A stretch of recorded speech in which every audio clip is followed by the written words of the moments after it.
Hello everyone, today I want to talk about the common materials of SMT workshop. SMT processing customers are generally very care about the quality of processing. SMT processing quality is the top priority, but for SMT function for electronic components is also one of the key factors affecting product quality. Electronics processing is inseparable for electronic components. The selection of components is also one of the core issues, not only to ensure the quality of products, but also to control the cost within the budget. To achieve the quality and the cost balance, the following professional PCBA fraction to you a brief introduction of some commonly used components. Okay, this is SMT resistor. Resistor is an electronic component with resistance properly widely used in SMT processing. Resistors are divided into fixed resistors and variable resistors, which play the role of voltage shorting and current linking in the circuit. And this is the SMT capacitor. Capacitor is also one of the basic components of SMT processing. It is a storage unit for electronic energy. It plays the role of covering, filtering, DC, and tuning in electronic circuits.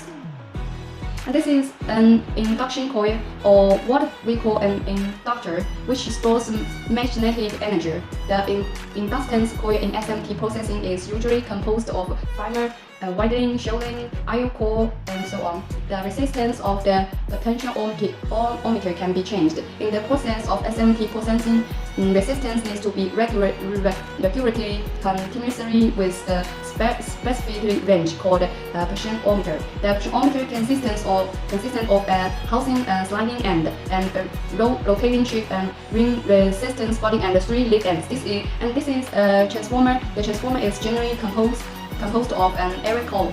And the coil has 2 or more windings which is connected with the power supply. It's called the primary coil. The rest is called the secondary coil. There is an AC current in the primary coil, and an AC function will be generated in the pole to induce the voltage in the secondary coil.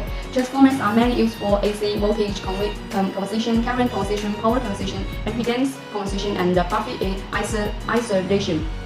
This is a crystal diode which consists of PN junction, electron leads, and the additional cell housing with directional conductivity. And this is a field effective transistor, and this diode is also PN junction semiconductor device. Unlike transistors in chips processed with SMT punctures, it does not take advantage of the electronic conductivity of the PN junction, but of its isolation properties. Okay, that's all for today's popular science. Follow me to learn more about the PCBA.